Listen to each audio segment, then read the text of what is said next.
Iga, big bad Iga. And we are back at the World Tennis League, and things are getting juicy, guys. That's right. That's an image of Nick Kyrgios in the background, ladies and gentlemen. As this video is brought to you via the Doctrine of Fair Use to Fair Dealing and the Digital Millennium Act. That's right, guys. The World Tennis League is back. As usual, we have 4 teams. Let's take a quick look. Now, Iga Swiatek, guys.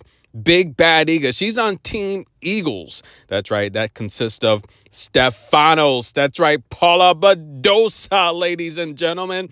Iga and Alexander Shevchenko. Team Falcons. That consists of Andrei Rublev, Elena Rybakina, Denis Shapovalov, and bonjour, comment allez-vous, Caroline Garcia. I think Team Falcons has a pretty solid team, but Elena Rybakina would fall to Arena Sabalenka earlier. We're going to talk about that in a minute. Team Hawks, that consists of Jordan Thompson, Arena Sabalenka hits hard, Summit Nigal, and Mira Andreeva. That's right, Mira, a fan favorite here. And what about Team Kites? Casper in the building, Paolini in the building, Nick Kyrgios in the building, and Simona Halep. Little Simona. Listen, this is going to get juicy. We have Nick, Simona, and Iga, who have all kind of indirectly been going at each other in the same tournament. This is going to be juicy, ladies and gentlemen. But let's pick up here. Jasmine, Paolini. Do you guys know the rules? Listen, these rules are a little wacky. They keep changing them every year. This is the 3rd year of this tournament, in case you're not familiar. The first year was pretty straightforward. The second year, they started modifying stuff.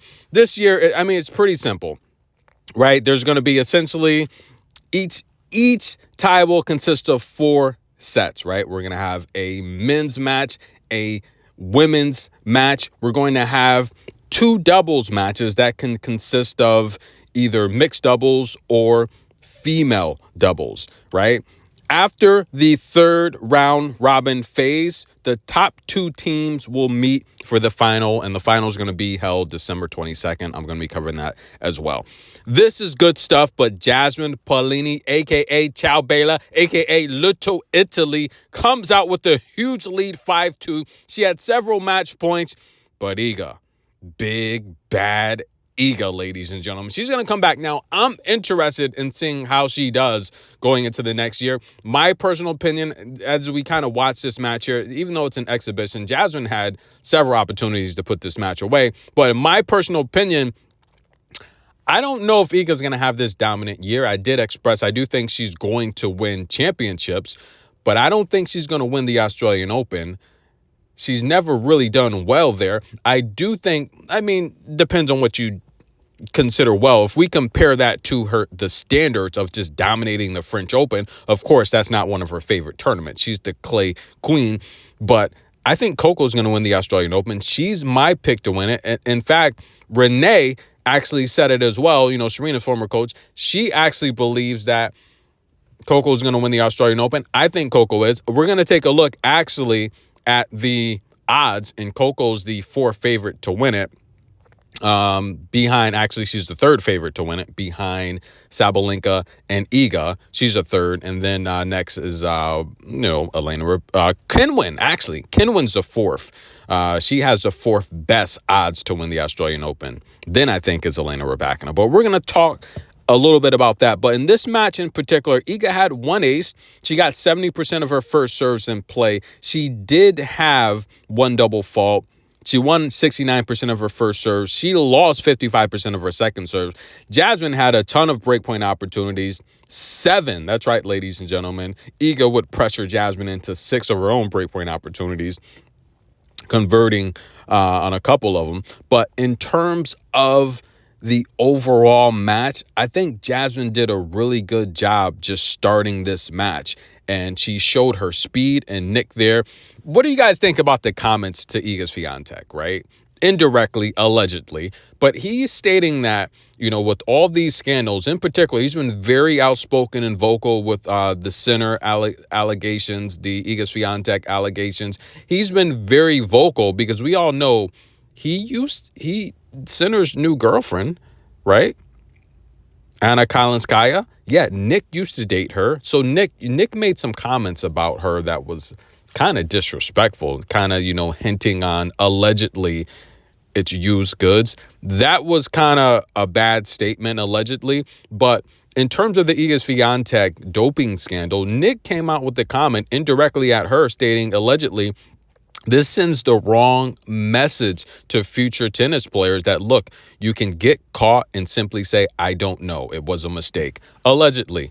What do you think? Now they're in one tournament playing together. I want to see the mixed doubles. I think that's going to be amazing. But Jasmine Paolini, a.k.a. Little Italy, she comes through. She gets the victory. That's a Jordan fist pump, guys. And look at the face. Ew. She's not playing around. Listen, you all know I'm good energy. When I tell you to watch out for someone, that means they're going to take off. And Jasmine has arrived. I've been telling you for years, watch out for her. I was watching a video the other day, just a few years ago, just her working on that forehand, just trying to get better. And look, guys, look where that hard work has got her, where she belongs, right at the top, ladies and gentlemen. Your top-ranked Italian player. She's going to be here for a while. Singles and doubles. Doubles, Paris with Sarah Irani, gold medal winner. Listen, nothing but good things to say about this young lady here. She gets the victory. Nick is happy. He's excited. And listen, guys, the 4 teams here, they're stacked, ladies and gentlemen. The 3rd season, Jasmine would say in the post-match interview that, look, she had several match points. She was up 5-2, but Iga's very tough to play against. And how's Iga going to have in terms of a season this year? What do you guys think? Caroline Garcia, she's on the Falcons with Elena Rybakina. I think they have an amazing team there, right? Arena Sabalenka, she's on Team Hawks along with Mira Andreeva, and she defeated Elena Rybakina today. She got the victory, and she played pretty darn well today, just pressuring Elena Rybakina into a ton of breakpoint opportunities. 8 total. She had 4 aces. The ladies didn't particularly, Arena had two aces. Now, Arena didn't particularly serve well with aces. She only had 2 0 double faults.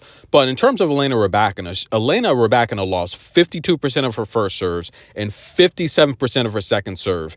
That concerns me, and that's going to concern me going into this season, because we saw in Saudi Arabia, she had some horrible performances on her second serve, and she's never really been great returning and defending. So if she's not winning her first and second serves, I think it's going to be a tough season for Elena Rybakina. She did not look good today. And at one point, Arena Sabalenka was just dominating that match in between second serves. However, guys, she's on Team Falcons. I think they have a really good team.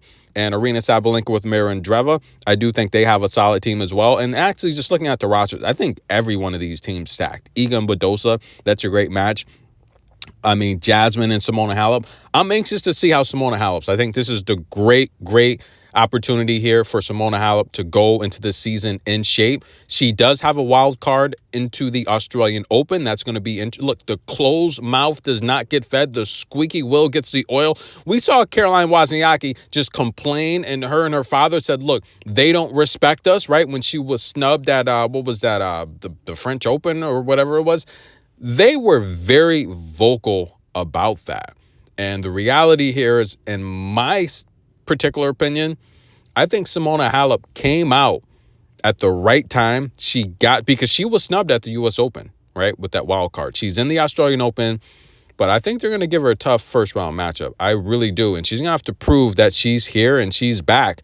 Otherwise, it's going to be a struggle. If she does not at least get to the second round of the Australian Open, it's going to be tough. She's got to at least get out of the first round first. But I think it's going to be tough if she can at least make the round of 32, because she's going to have to rely on a lot of wild cards. And look, we've seen players like Emma Raducanu and Osaka. Look, they've gotten the wild cards when they've needed them, and it's helped their ranking. They're back where they need to be. And I think Simona Halep is big time. But at her age, I do think if the ITIA is going to consider her suspension a mistake and not her fault, then you should give her ranking back. At her age, she's complained about her body and recovery, just her mind not syncing with her body in terms of just playing these matches, her movement, her reaction time. it's going to take a lot for Simona to get back. And just watching the recent tennis landscape, it takes 2 seasons for these players to kind of get their form back. I mean, look at Diana Yastremska. Not her mistake. She should have been compensated. That literally took her 3 years to get back to where she needs to be. So I say give her ranking back, right? But we're going to see how Simona Halep does. I'm anxious to watch her play in this tournament. Badosa, Stefanos, mi amor. Listen, ladies and gentlemen, these are the match played so far. The games won. Team Kites in the lead there, then the Falcons, then the Hawks, and then the Eagles. Team Iga. Tennis in a Minute. I'm your host, Good Energy. Stay tuned. We're going to talk about Coco as well because the final numbers are in, and it looks like Coco, she just destroyed earnings last year. The top female earner last year. And the final numbers show it wasn't really even that close. And I think Coco's going to be here for a while. And imagine when she starts putting these slams together. I think she's going to win the Australian Open. She's practicing now. She's going to play for the United Cup. That's going to be exciting. I'm excited. Like the video. Show some love. And if you've listened this far and you haven't liked the video, why? And matter of fact, do me a favor. Go back and like all 7,000 of my videos. I thank you for the love and support. Hit the super thanks and have a happy holiday. I'm going to see you guys soon as Iga, she loses to Jasmine Paolini. We'll be right back, guys.